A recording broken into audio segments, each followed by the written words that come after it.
14장입니다. 14장. 먼저 우리가 1절에서부터 12절까지 같이 큰 목소리로 12절까지만 같이 말씀을 봉독합니다.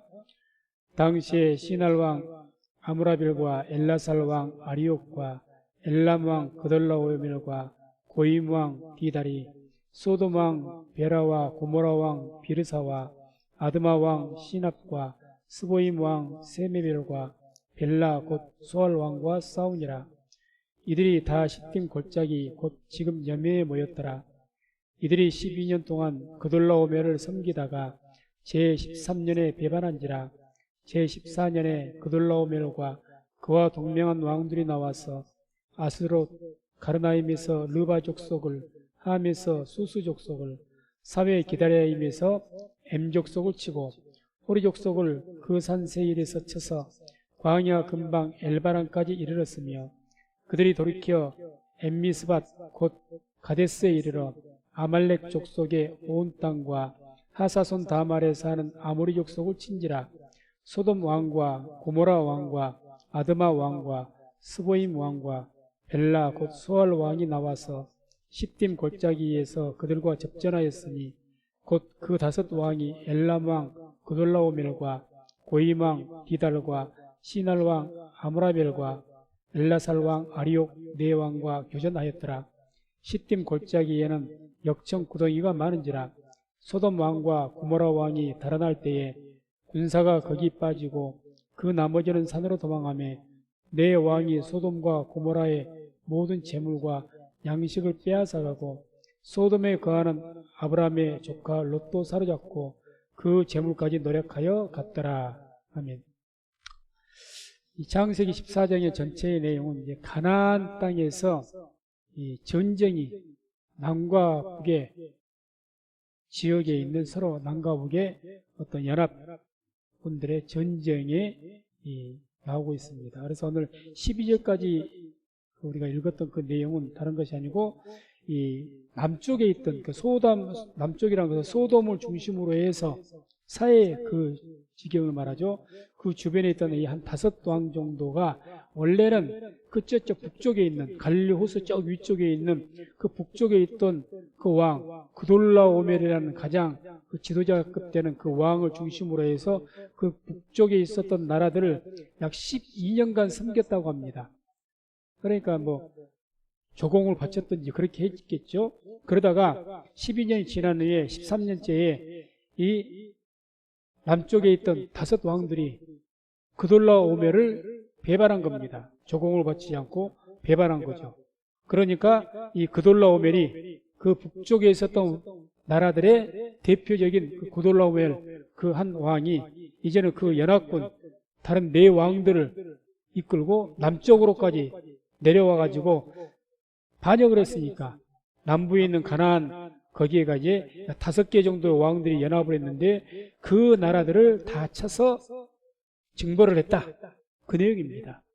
그러다가 그 남쪽에 있는 소돔 지역에 있는 모든 나라들을 징벌하다가 소돔에가 누가 살고 있습니까? 아브라함의 조카 롯이 살고 있습니다. 그러니까 이 롯과 조카 이 롯까지 같이 이 체포해서 다 포로로 잡아간 거죠. 그 내용이 지금 12절까지 나오는 이야기입니다. 그렇게 복잡한 이야기는 아니고요.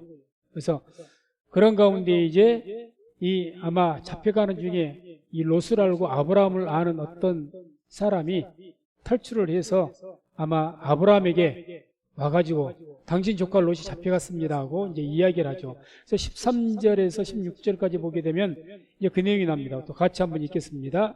13절에서 16절까지 같이 합독합니다. 도망한 자가 와서 히브리 사람 아브라함에게 고하니 때 아브라함이 아모리 족속 마므레의 상수리 풀 근처에 거하였더라. 마므레는 에수골의 형제요 또 아멜의 형제라. 이들은 아브라함과 동맹한 자더라. 아브라함이 그 조카의 사로잡혔음을 듣고 집에서 길리고 연습한 자 318인을 거느리고 단까지 쫓아가서 그 가신을 나누어 밤을 타서 그들을 쳐서 파하고 다메섹 좌편 호박까지 쫓아가서 모든 빼앗겼던 재물과 자기 조카 롯과 그 재물과 또 부녀와 인민을 다 찾아왔더라. 아멘. 자, 이제 이 내용은 아브라함이 그 조카가 잡혀갔다는 소식을 듣고 그동안 자기 집에서 길리웠던 군사 318명과 또 그 옆에 있었던 같은 다른 이방 족속이지만 아모리 그 족속에 속한 사람들이지만은 그런 족속, 그런 사람들과 동맹한 그 몇 족속과 이 합쳐가지고 이 아브라함도 연합군을 만든 거죠. 이게 아브라함 군대가 318명이고 아마 이제 다른 모든 고고학자의 추정에 의하면 많아도 1000명은 못 넘었을 것이다. 이렇게 추정을 합니다. 그래서 어떤 그런 사람들이 모아가지고 북쪽 그 내왕 그돌라오멜과 그 연합한 왕들, 그러니까 남쪽에 있던 5 왕들을 정벌했던 아주 막강한 군대죠. 그런 4 왕들 그 군대를 뒤쫓아가가지고 심지어 단까지, 단은 어디에 있습니까? 갈릴리 호수에서 저 위에까지입니다. 그러니까 당시에 아브라함이 있었던 곳은 헤브론이었고 약 수백 킬로를 쫓아간 거죠. 쫓아가가지고 거기까지 가서 조카 롯뿐만 아니라 또 함께 잡혀가던 남부에 속해 있던 소돔 그 지역의 5 왕들이 빼앗겼던 모든 백성들, 모든 약탈당한 모든 것들을 다 도로 찾아왔더라. 그 이야기입니다. 그러니까 이게 참 대단한 일이죠. 그래서 우리가 이 말씀을 볼 때는 어떻게 이게 가능했을까? 아무리 당시에는 뭐 왕이라고 표현이 됐지만은 우리가 생각하는 뭐 수십만 명을 거들고 그런 수만 명을 아주 막강한 그런 나라의 왕을 의미하는 것은 아니고 옛날 왕, 이 시대의 이 가나안 이 시대의 왕은 잘해봐야 한 성주 정도를 왕이라고 표현을 했다고 합니다. 그러면은 뭐 보통 한 성주가 많아봐야 몇만 명씩은 못 될 것이고 한 몇천 명의 군대, 그래도 아무튼 이 북쪽에 있던 그래도 큰 나라니까 다른 그 가나안 지역을 제패했겠죠. 그렇다면 이 4 왕이 연합했던 그런 군사라면은 좋게 못해도 수만 명은 된다는 거죠. 아무리 못 잡아도 뭐 한 3, 4만 명 이상은 될 것인데 이 3, 4만 명 이상이 되는 그 군대를 318명과 아브라함과 협조했던 몇몇 그 가족들, 그 족속들 해봐야 1000명이 못 되는 그 사람들이 쫓아가서 아무리 한밤에 기습을 했다고 하지만은 그들을 쳐서 모든 약탈물을 빼앗아 가지고 돌아왔다? 얼른 우리가 상상하기가 조금 힘든 이야기를 성경은 지금 말씀하고 있습니다. 어떻게 말이 안 되는 거죠.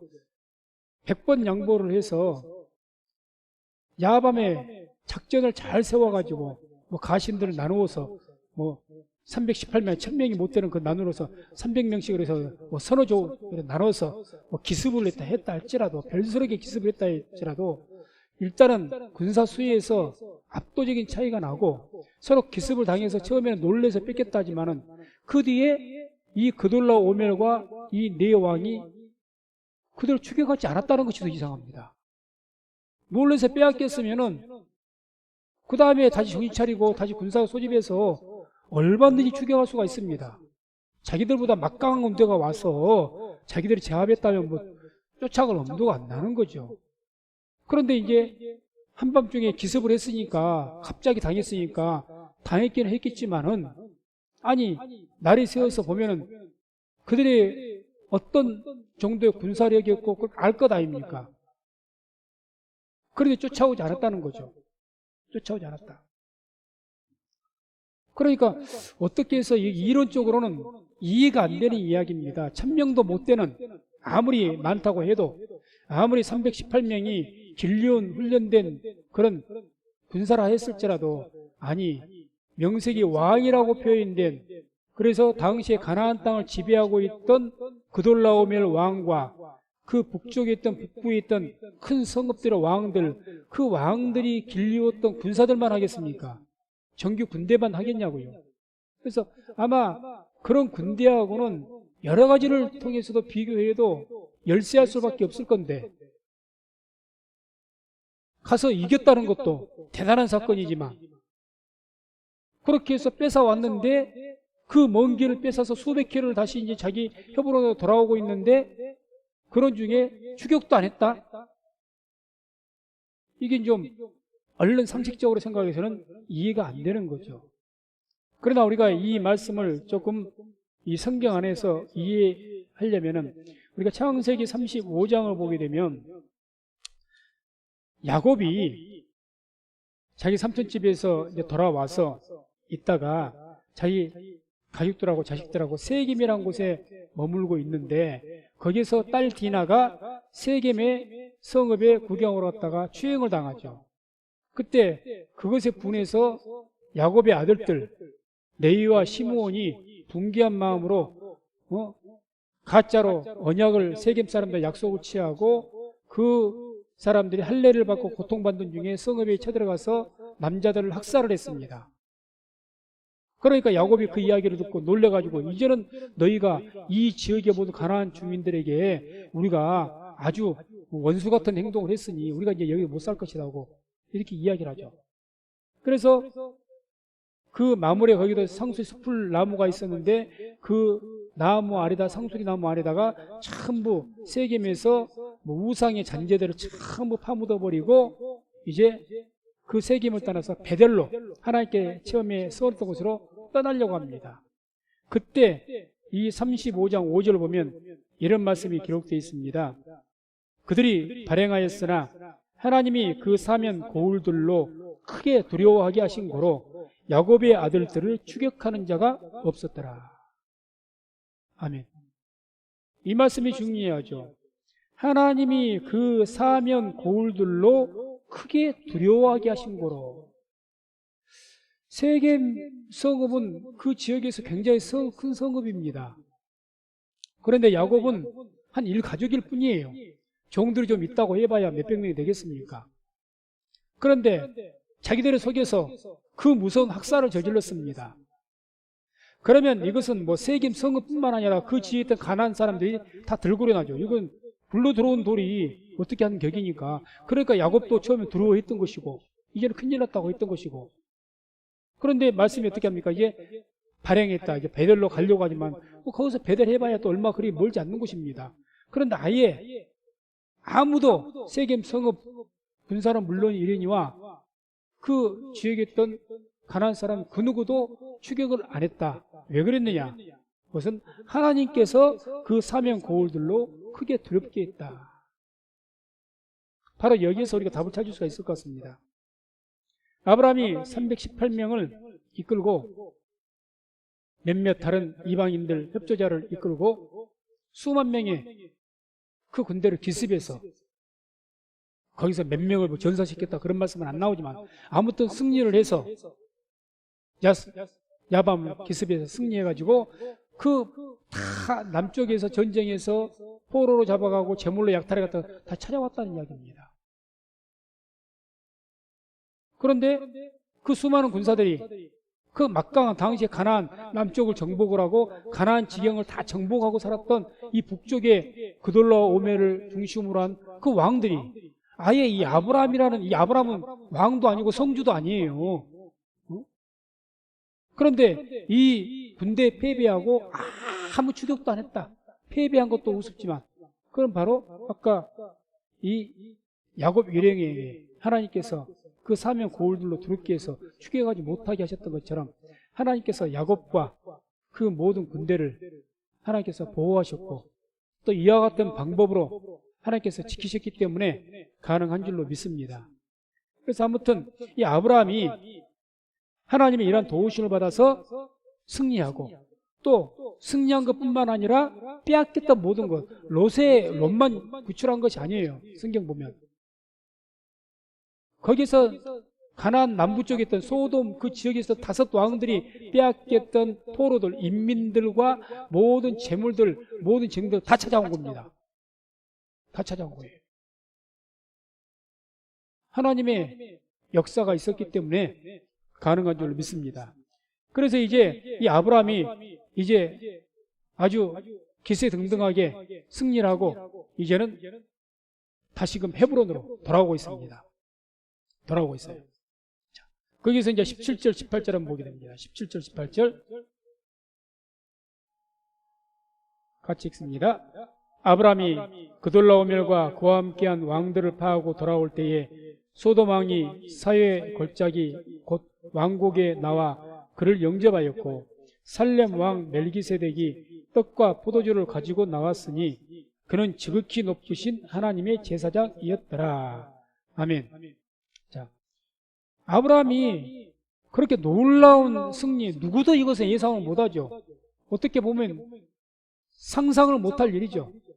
이 소돔 왕이 그 밑에 소돔 지역에 있었던 5왕 중에서 가장 거기서 대표할 수 있는 왕이니까 이 소돔 왕이 대표로 아브라함을 영접하러 나온 거예요. 그럴 수밖에 없죠. 자기들이 빼앗겼던 재물과 백성들을 포로 잡아서 다 데리고 오니까 승리하고.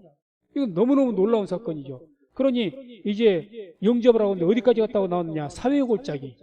사회골짜기라는 곳은 예루살렘 근처에 있는 골짜기라고 합니다. 예루살렘.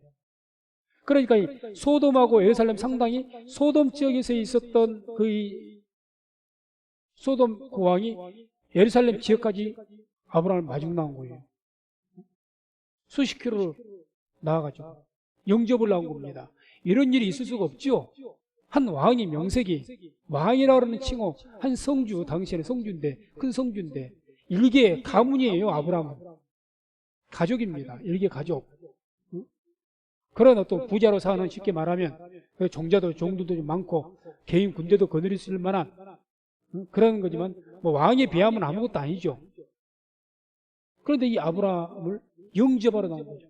영접하러 나오고 더 나아가서 이제 중년분이 나오죠. 살렘 왕 멜기세덱이 떡과 포도주를 가지고 나왔으니 그는 지극히 높으신 하나님의 제사장이었더라.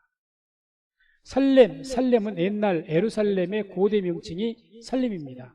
그러니까 살렘하면 예루살렘 이렇게 아시면 될 겁니다.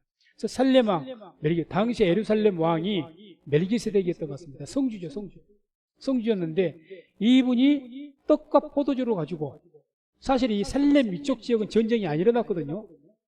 전쟁은 소돔 쪽에 그쪽에 전쟁이 있습니다. 이쪽 예루살렘 쪽에 전쟁이 안 일어났어요. 그래서 거기 포함되지 않는 왕인데 이 살렘 왕이 멜기세덱이라는 분이 떡과 포도주 가지고 아브라함을 영접하러 나온 겁니다. 영접하러. 그 영접하러 나오는 것을 성경은 지금 어떻게 소개를 합니까? 그는 지극히 높으신 하나님의 제사장이었더라. 당시에 제사장의 제도가 있었던가요? 율법이 없었을 때입니다. 당시에는 누구든지 출애굽 보게 되면 미디양, 이드로 제사장, 모세 장인 그런 것처럼 우상 섬기는 자들은 다 제사장이 있었어요. 많은 여러 가지 우상들을 많이 믿었으니까 가나안 지역은 여러 제사장들이 있었습니다. 그런데 살렘 왕 멜기세덱을 뭐라고 표현하죠? 지금 지극히 높으신 하나님의 제사장이었더라. 제사장이라는 그 이름이 당시에는 이 멜기세덱뿐만 아니라 우상이 여러 대 있었다니까요. 바알도 있었고 아세라도 있었고 많이 있습니다. 가나안 지역에는 많은 우상들이 있었어요. 그럼 그 자기들의 믿는 신 우상들을 섬기고 제사 드리는 사람들마다 제사장이라고 불렀어요. 제사장. 그런 제사장들입니다. 그러니까 그런 제사장, 어떤 제사장, 다 어떤 제사장이라고 말할 수가 있는데 이 멜기세덱에 대해서는 성경이 증언하기를 지극히 높으신 하나님의 제사장이었다 이렇게 표현한 것은 무슨 근거냐는 거죠. 뭔 근거냐. 그 근거를 우리가 바로 밑에 말씀에서 알 수가 있습니다. 멜기세덱이 아브라함을 영접을 하면서 하나님에 대해서 신앙 고백을 한 내용을 보면 우리가 알 수가 있습니다. 그래서 19절 20절 한번 보겠습니다. 19절 20절 같이 한번 또 갑니다. 그가 아브라함에게 축복하여 가로되 천지의 주제시요 지극히 높으신 하나님이여 아브라함에게 복을 주옵소서. 너희 대적을 내 손에 붙이신 지극히 높으신 하나님을 찬송할지로다 하며 아브라함이 그 얻은 것에서 10분 1을 멜기세덱에게 주었더라. 아멘. 지금 멜기세덱이라는 이 살렘 왕이 와가지고 아브라함을 축복하면서 하나님에 대해서 지금 이야기하는 거죠. 하나님 뭐라고 이야기하면 하나님 어떻게 지금 고백을 합니까? 천지의 주제시요 지극히 높으신 하나님이요. 하나님을 어떻게 묘사합니까? 천지의 주제이시라. 지극히 높으신 하나님이다. 이것을 쉽게 표현하면 이런 이야기입니다. 천지 만물 모든 것을 창조하시고 모든 것을 주관하시는 하나님, 이런 의미입니다. 천지 만물의 모든 것을 창조하시고 모든 것들을 주관하시는 하나님, 모든 것을 주관하시는 하나님이기 때문에 그 다음에 또 뭐라고 20절에 나옵니까? 너희 대적을 내 손에 붙이신 지극히 높으신 하나님을 찬송할지어다. 너가 아브라함이 너가 승리한 것은 너의 어떤 능력이 아니라 하나님께서 그 적군을, 그 그돌라 오멜과 그 북부 가나안 그 왕들의 군사들 너에게 붙이셔서 너를 이기게 하셨다. 그 하나님을 너는 찬양하라. 그 이야기입니다. 그러니까 살렘 왕 멜기세덱의 이 하나님에 대한 신앙이 당시에 가나안 이 땅 이 시대에 어떤 우상들이 믿는 신앙과는 완전히 다른 신앙입니다. 일반적으로 당시 우상들은 바알은 무슨 신앙? 바알은 다산 신앙이거든요. 아니 아세라가 다산 신앙이거든요.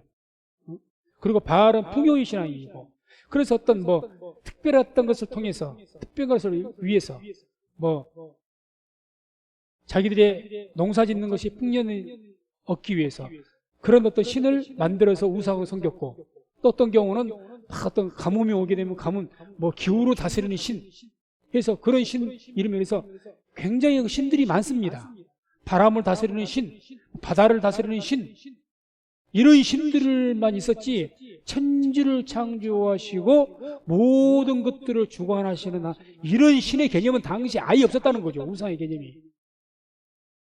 그런 신의 자체, 그런 개념 자체가 없습니다. 우상은 하나의 또 특정, 자기들을 해롭게 하고 뭔가 자기들이 하는 것에 대해서 보탬을 주고 또는 자기들이 하는 것에 대해서 재앙을 일으키는 것들을 막아줄 수 있는 그 부분적인 것에 대해서 거기에 대해서 어떤 형상을 만들고 그것을 주관하는, 그것을 관장하는 그런 신들, 바람의 신도 있었고 뭐 불의 신도 있었고 별의 별들의 신들이 다 있었거든요. 아주 많은 신들이 있습니다. 가나안 지역에 있던 그 신들이. 그런 수준의 신이지 그들의 신앙 고백이라면 자기들의 어떤 그 부분을 다스리는 신을 이야기하는 거예요. 그러니까 이 살렘왕 이 멜기세덱이 그 사람이 믿는 신은 누구냐? 다들 하나님이라고 다 신이라고. 여기서 하나님이라고 성경이 표현되어 있는데 다 똑같이 엘이라고 합니다. 엘 하나님. 다 바알신도 엘이에요. 엘. 다 하나님 그렇게 하는 거 다음에는 다만 성경 표현만 이렇게 돼 있을 뿐이지 이 기호가 뭐 우상을 하나님이라고 신이라고 표현했을 때 원어가 다른 것이 아니에요. 우상의 신이나 하나님의 신이나 다 같은 신이에요. 다 같은 신. 성경적인 표현은. 다음에 하나님께서 언제 하나님의 이름을 계시하십니까? 모세 때 여호와라. 하나님이 대체 제가 가서 그렇게 모세가 그때도 물었던 게 그거예요. 하나님께. 하나님, 내가 백성들에게 돌아가서 애굽에 있는 백성들에게서 내가 누구라고 이야기할까요? 다 신들의 이름이 있으니까 바알도 있고 뭣도 있고 하나님 내가 뭐라고 이야기할까요? 이야기인 거예요. 이야기입니다. 그러니까 나를 그때 이제 비로소 계셔서 여호와라 알아. 스스로 계신 자다. 그러니까 이 시대는 이미 한참 또 이전 시대 아닙니까? 창세시대 아닙니까? 그러니까 이 멜기세덱이 위대한 것이 바로 여기에 있습니다.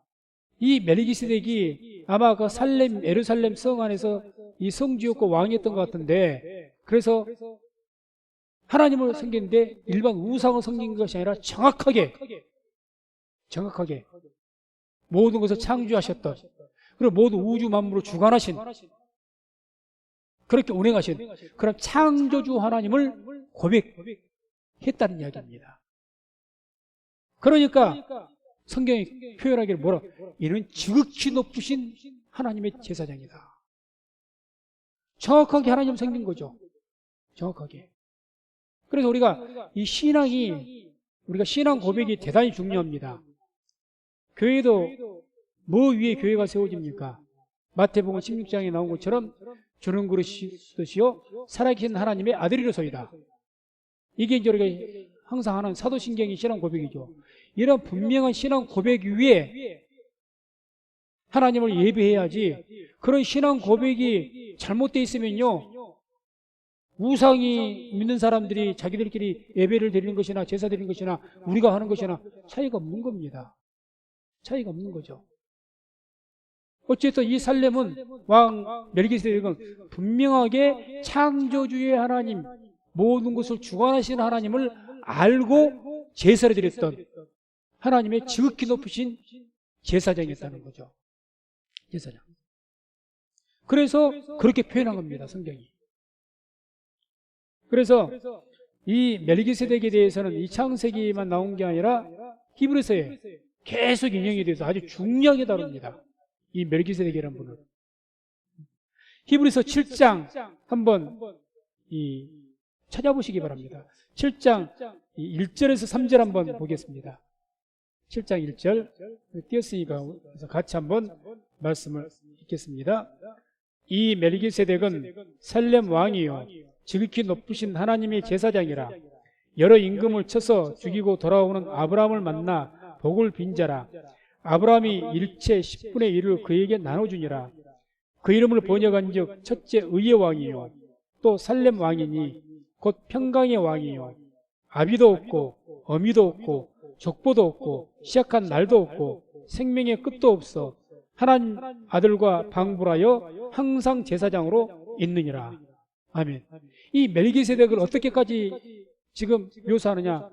영원한 제사장이라는 거죠. 영원한 제사장이다.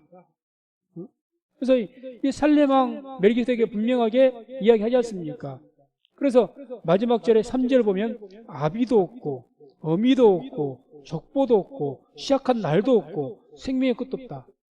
이 말은 지금 멜기세덱이라는 사람이 대체 어느 누구의 자손이고 누구인지를 전혀 모른다는 거죠. 전혀 모른다는 거예요. 전혀. 그래서 생명의 끝도 없이 하나님의 아들이 누굽니까? 예수님. 하나님 아들과 방불하여, 똑같다는 이야기요. 방불하여 항상 제사장으로 있느니라. 예수님이 우리의 영원한 제사장이신 것처럼 이 멜기세덱도 그러하다는 거죠. 지금. 이건 대단한 사건이죠. 그래서 이 멜기세덱에 대해서는 굉장히 중요하게 여깁니다. 이 멜기세덱이 바로 오실 메시아의 표상으로 보는 거죠. 표상으로. 중요한 제사장으로서 영원한 제사장, 그런 표상으로 봅니다. 또 히브리서 7장 4절에서 7절까지 함께 합독합니다. 이 사람의 어떻게 높은 것을 생각하라. 조상 아브라함이 노량물 중 좋은 것으로 10분의 1을 저에게 주었느니라. 레위의 아들들 가운데 제사장의 직분을 받는 자들이 율법을 조차 아브라함의 허리에서 난 자라도 자기 형제인 백성에게서 10분의 1을 취하라는 명령을 가졌으나 레위 족보에 들지 아니한 멜기세덱은 아브라함에게서 10분의 1을 취하고 그 약속 얻은 자를 위하여 복을 빌었나니 패 일어나고 낮은 자가 높은 자에게 복 빌음을 받느니라. 아멘. 한마디로 뭐라고 지금 말씀한 것이냐? 이 멜기세덱은 아브라함도 제사장이었습니다. 아브라함도 지금 하나님께 제사를 드렸지 않습니까? 아브라함도 제사장이면서 또한 복의 근원으로까지 부름받았던 아브라함보다도 더 높다는 이야기입니다. 더 높은 제사장이다. 더 위대한 분이다. 저 그 이야기예요. 그래서 이 사람의 7장 4절에 이 사람을 누굴 말합니까? 멜기세덱을 말하죠. 멜기세덱을. 이 사람이 어떻게 높은 것을 생각하라. 이렇게 말씀하시면 말씀 시작되죠. 그래서 뭘 가지고 이야기한 겁니까? 제사장이면서도 복의 근원, 우리의 믿음의 조상이라고 말하는 이 아브라함이 지금 누구에게 10분의 1을 바쳤습니까? 멜기세덱에게 10분의 1을 바쳤다는 것 아닙니까? 멜기세덱에게 10분의 1을 바쳤다는 것은 그 바침의 대상이 누구에게 바치는 거죠? 하나님에게 바치는 것이니까 제사장에게 바치는 거예요. 제사장에게. 멜기세덱에게 10분의 1을 드린 것 아닙니까? 멜기세덱이. 그러고 나서 그것뿐입니까? 이 멜기세덱이 누구를 축복합니까? 아브라함을 축복합니다. 아브라함을. 아브라함이 멜기세덱을 축복한 것이 아니고 멜기세덱이 아브라함을 축복했다는 거죠. 이런 것을 가지고 이 사람이 어떻게 너쁘고 생각해봐라. 어떻게? 지금 이 멜기세덱이 하나님의 지극히 높은 대제사장으로서 아브라함 위에 서서 영적인 그 권위 위에 서서 아브라함을 축복하기도 했고 또 10분의 1을 받았다는 거죠. 10분의 1을. 놀라운 사건이죠. 그러니까 그 7장 7절 마지막에 보면 폐에 일어나고 낮은 자가 높은 자에게 복필을 받느니라. 그러죠. 큰 자가 낮은 자를 축복합니다. 폐이란 두 말이 필요 없지 않느냐. 누가 누구를 축복했는가 봐라 그 말이죠. 누가 누구에게 11조를 드렸는가 봐라.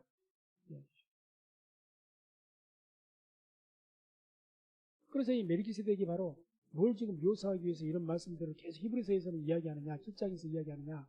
바로 멜기세덱이 바로 우리의 영원한 제사장이신 메시아 예수님, 그 예수님을 표상하는 분으로 말하기 때문에 그렇습니다.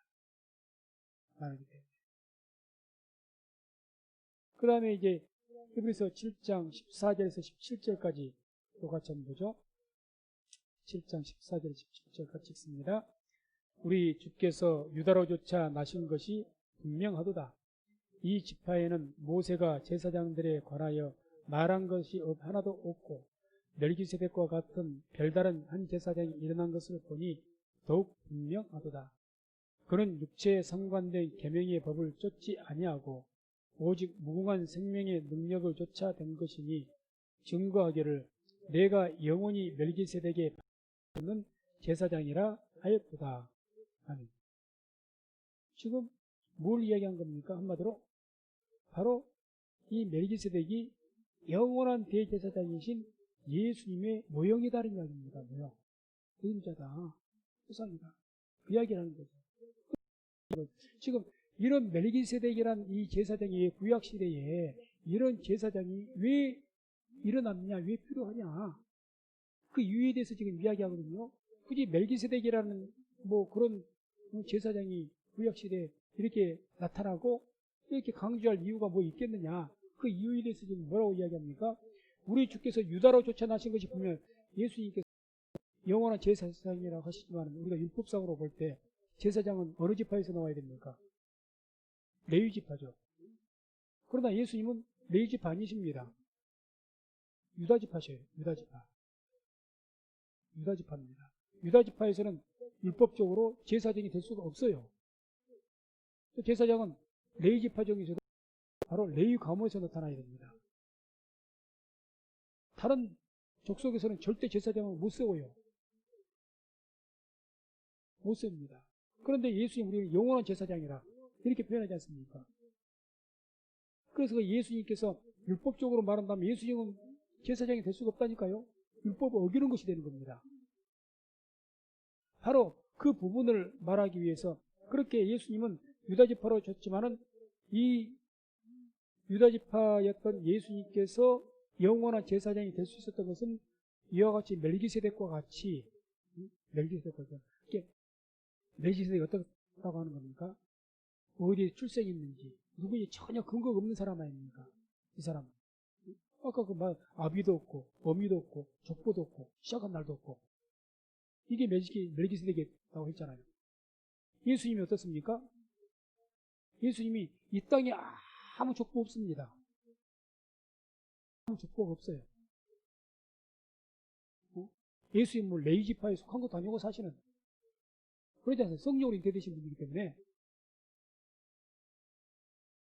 그렇기 때문에 이와 같이 그렇게 멜기세덱이 그랬던 것처럼 이와 같이 예수님도 이 땅에는 아무 족보도 갖지 않으셨지만 속하였지 않지만은 예수님 영원한 제사장이다 이야기를 한 겁니다. 왜 이런 말을 히브리서에서 이렇게 계속 얘기하냐. 히브리서 대상은 히브리인들입니다. 유대인들. 다시 말해서.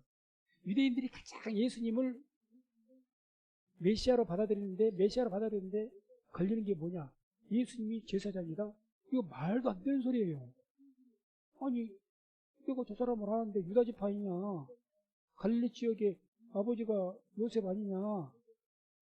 그런데 어떻게 제사장이라고 이야기하는 것이냐? 다른 건 다 양보한다 할지라도 왕도 아니지만 아무튼 뭐 왕이라고 인정을 해주고 선지자라고 인정을 해준다 하지만 어떻게 제사장이 될 수가 있냐는 거예요. 이게 안 맞는 이야기죠. 절대 메시아가 될 수가 없는 겁니다. 유대인들, 히브리인들의 사고방식, 율법적인 사고방식에는 예수님이 영원한 제사장 있을 수가 없는 일입니다. 그래서 이것에 대한 히브리인들에게 뭐가 필요합니까? 반드시 해명이 필요했죠. 이해가. 그래서 바로 이 멜기세덱을 이야기하는 거죠. 멜기세덱. 그러니까 이제 이 말씀은 사실은 이방인인 우리에게보다도 당시 히브리인들, 유대인들에게는 굉장히 중요한 메시지입니다. 그래서 예수님을 영접하는 데 있어서 굉장히 중요한 메시지인 거죠. 그래서 증거하기를 내가 영원히 멜기세덱의 반차를 쫓는 제사장이라 했더라. 이게 또 히브리서 이제 5장 5절, 8절, 10절에서도 이 멜기세덱 히브리서 5장에도 나옵니다. 제가 읽어드릴게요. 또한 이와 같이 그리스도께서 대제사장 되심도 스스로 영광을 취하심이 아니요 오직 말씀하신 이가 제대로 이르시되 너는 내 아들이니 내가 오늘날 너를 낳았다 하셨고 그가 아들이시라도 받으신 고난으로 순종함을 배워서 온전하게 되었은즉 자기를 순종하는 모든 자에게 영원한 구원의 근원이 되시고 하나님께 멜기세덱의 반차를 좇은 대제사장이라 칭하심을 받았느니라. 이렇게 선포합니다. 하나님께 멜기세덱의 반차를 쫓는 대제사장이라 칭하심을 받았다. 이 언제 하나님께서 예수님을 멜기세덱의 반차를 쫓은 영원한 제사 언제 이걸 이야기하셨느냐? 시편 110편 4절에 나옵니다. 시편 110편 4절에 보면 이런 말씀이 나옵니다. 여호와는 맹세하고 변치 아니하시리라 이르시기를 너는 멜기세덱의 반차를 쫓아 영원한 제사장이라 하셨구나. 이 말씀이 시편 110편 4절에 나와요. 이미 이 시편에도 봐라. 이런 말씀이다. 예수님께서 영원한 제사장이다. 멜기세덱 누구 반차를? 레위의 반차를 쫓는 것이 아니고 율법의 반차가 아니고 이 멜기세덱의 반차를 쫓아서 영원한 제사장이다. 성경에 기록되어 있지 않느냐? 시편 110편 4절에 여호와는 맹세하고 변치 아니하시리라 이르시기를 너는 멜기세덱의 반차를 쫓아 영원한 제사장이라 하셨다. 이렇게 말씀하셨다는 거죠. 그래서 이 멜기세덱은 이제 오늘 창세기 24장에 나온 이 멜기세덱은 어떤 의미에서 중요한 것이냐? 바로 장차 임하실 영원한 제사장으로 오실 예수님, 그 메시아를 표상하는 분이기 때문에 이 멜기세덱이 대단히 중요한 의미를 가지고 있습니다. 그래서 이제 우리가 조금 더 살펴본다면 아브라함이 멜기세덱이 떡과 포도주를 가지고 이렇게 영접하러 나왔을 때 그 멜기세덱의 뭘 보고 아브라함이 자신도 하나님을 믿는 제사장 아닙니까? 그리고 하나님께로부터 직접 음성을 듣고 부름받아서 복의 거는 그런 자로 세움받았던 분이에요. 가나안 땅을 내게 주겠다. 이런 말씀까지 들었던 분이고. 그런데 생판 모르는 멜기세덱이라는 분이 와서 자기에게 그냥 세상 말로 시건방진 거죠. 와서 이게 와서 축복을 하고 그런데 그 축복을 또 이 아브라함을 받고 겸손하게 받고 심지어 10분의 1까지 드렸다? 뭐 하고 아브라함이 그렇게 했겠습니까? 바로 멜기세덱이 말했던 신앙 고백 때문이라고. 하나님에 대한 표현이죠. 멜기세덱이 뭐라고 했던 겁니까? 아브라함에게 하는 말이 다른 말이 아니지 않습니까? 천지의 주제시요 지극히 높으신 하나님을 찬양해라. 천지 모든 우주 만물을 창조하시고 모든 것을 주관하시고 다스리는 하나님을 너는 찬양해라. 너가 승리한 것은 하나님께서 그 군대를 붙이셔가지고 너를 승리하게 했기 때문이다. 이런 신앙적인 어떤 영적인 것이 통했기 때문에 서로 아브라함이 믿는 하나님, 내가 믿는 하나님, 당신도 똑같은 하나님 섬기고 있구나. 이걸 아는 거죠. 그러니 바로 거기에서 축복을 10분의 1을 드리는 그런 이 아브라함의 태도를 취했던 겁니다. 아무튼 우리가 신앙에서 뭐가 중요하냐? 우리가 하나님을 어떻게 믿느냐? 오늘 우리가 예수님을 믿습니다. 모두 다 주여 주여 하고 예수를 믿는다고 하지만 그 예수님을 어떻게 고백하느냐? 어떻게 말하느냐? 이게 굉장히 중요한 이야기입니다. 다 입으로는 주여 주여 할 수가 있습니다. 어떻게 하나님을 믿고 어떤 하나님을 믿는다는 것이냐? 다 하나님, 가나안 시대 다 하나님이에요. 다 하나님. 다 자기가 믿는 신들을 부르니까 다 똑같은 신이에요. 다 똑같은 신. 대체 너는 어떤 신을 말하느냐는 거죠. 똑같이 주여 주여 주여 하는데 어떤 주를 말하는 것이냐. 그렇게 우리에게 이 스스로가 자문자답을 했을 때 우리가 바로 답할 수 있기는 예수님이 어떤 예수님인지 분명하게 신앙 고백할 수 있는 우리 성도님들 되시기를 주의 이름으로 축원을 드립니다. 이 신앙, 주님에 대한 신앙 고백이 흔들리면 그건 신앙이 아닙니다. 우상 믿는 거죠.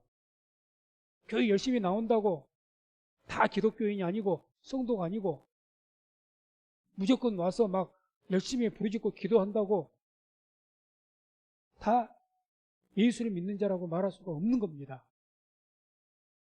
신앙 고백이 분명해야 되죠.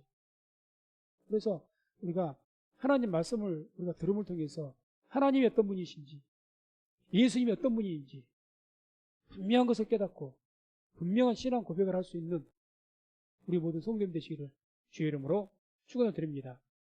마지막에 이제 21절, 24절 함께 21절과 24절 함께 합독합니다. 소돔 왕이 아브라함에게 이르되 사람은 내게 보내고 물품은 내가 취하라. 아브라함이 소돔 왕에게 이르되 천지의 주제시요 지극히 높으신 하나님 여호와께 내가 손을 들어 맹세하노니 내 말이 내가 아브라함으로 치북케 하였다 할까 하여 내게 속한 것은 물론 한 실이나 신들매라도 내가 취하지 아니하리라. 오직 소년들의 먹은 것과 나와 동행한 아넬과 에스겔과 마물의 분깃을 제할지니 그들이 그 분깃을 취할 것이니라. 아멘. 이제 소돔 왕이 그런 거예요. 소돔 왕이 영접을 나왔다 했지 않습니까? 소돔 왕이 아브라함에게 이제 당신이 이렇게 가서 자기들은 져가지고 자기들의 백성들도 빼앗기고 재물도 다 빼앗겼는데 이제 당신이 가서 이렇게 승리를 해서 다 우리 것까지 찾아왔으니 그냥 사람들 우리 백성들만 나한테 보내주시고 내가 빼앗겼던 그런 뭐 짐승이 됐든지 또는 뭐 재물이 됐든지 그것은 당신이 다 가지십시오. 이렇게 이야기한 거예요. 고대에는 그건 당연한 것이었습니다. 누구든지 전쟁을 통해서 승리하게 되면 그 약탈물을 자기가 갖는 것은 당연한 거예요. 백성까지도 내 종 삼겠다 해도 할 말이 없는 거예요. 이 소돔 왕은 할 말이 없어요. 당시니까 그러니까. 그런데 이제 소돔 왕이 그런 거죠. 백성만 내게 좀 보내주시고 백성들만 보내주시고 이제는 그 약탈물들은 당신이 다 가져가십시오. 그러니 아브라함이 뭐라고 이야기합니까? 지극히 높으신 여호와께 내가 손을 들어 맹세하노니 내 말이 내가 아브라함으로 치북케 하였다 할까 하여 내게 속한 것은 물론 한 실이나 신들매라도 내가 취하지 않냐. 한마디로 무슨 말입니까? 네가 준 건 내가 하나도 내가 가지지 않겠다는 거죠. 털끝만큼도 내가 너희 것을 내가 갖지 않겠다. 그래서 뭐라고 왜 그렇게 이야기하겠다는 겁니까? 내 말이 내가 아브라함으로 치북케 하였다 할까 해요. 이게 이야기예요. 다음에 이 소돔 왕이나 그 주위 사람들이 이걸 막 약탈물로 가져가면 이렇게 이야기하라는 거죠. 이 아브라함이 이렇게 해서 잘 대해주고 부자가 되고 강한 어떤 사람이 되어졌던 것은 바로 우리의 약탈물을 이런 것들을 가져가서 이렇게 된 것이다. 그렇게 이야기를 할 것이라는 거죠. 하나님께서 자기의 승리를 주셨고 하나님께서 자기를 부하게 하시면 부하게 하시지 다른 제3의 요인이 자기를 그렇게 한 것이 아닌 것을 아브라함은 분명하게 믿는 사람인데 지금 이 사람들의 말로 인해서 내가 그 사람들 말로 그대로 들어서 그 약탈한 재물들을 가지게 돼서 내가 부자가 되면 하나님의 영광을 가려우게 된다는 거죠. 하나님의 영광. 그러니까 내가 조금도 내가 갖지 않겠다. 그러면서 나하고 같이 연합해서 동맹에 함께 갔던 그 사람들, 이방인들, 그 사람들 것은 너희들의 법칙대로 줘라. 달라는 대로. 그러나 우리는 필요 없다는 거죠. 필요 없다. 이 자세를 통해서 우리가 아브라함의 어떤 위대한 점을 볼 수가 있습니까? 하나님의 영광을 가리지 않기 위해서 아마 막대한 재물이었을 겁니다. 막대한 재물. 아니, 소돔 지역에 있었던 그 5나라, 5왕들을 정벌하고 거기에 있었던 빼앗겼던 포로들과 거기에서 빼앗았던 재물들을 약탈했던 것들을 전부 빼앗아 왔으니 아마 상당히 많은 재물이었을 거예요. 다 포기하는 거죠. 하나님으로부터 내가 복을 받아서 내가 잘 되는 것이지 조금 더 너희들로 인해서 이렇게 됐단 말을 내가 듣고 싶지 않다는 거죠. 하나님 영광 가리고 싶지 않다는 거죠. 이게 아브라함의 위대한 점입니다. 위대한 점. 그래서 우리도 하나님의 영광을 위해서 때로는 이렇게 우리에게 어떤 분명한 유익에 따라오는 것들 그럴지라도 하나님의 이름을 높이기 위해서는 이렇게 때로는 포기하고 결단할 수 있는 그러한 믿음이 있기를 주의 이름으로 축원을 드립니다.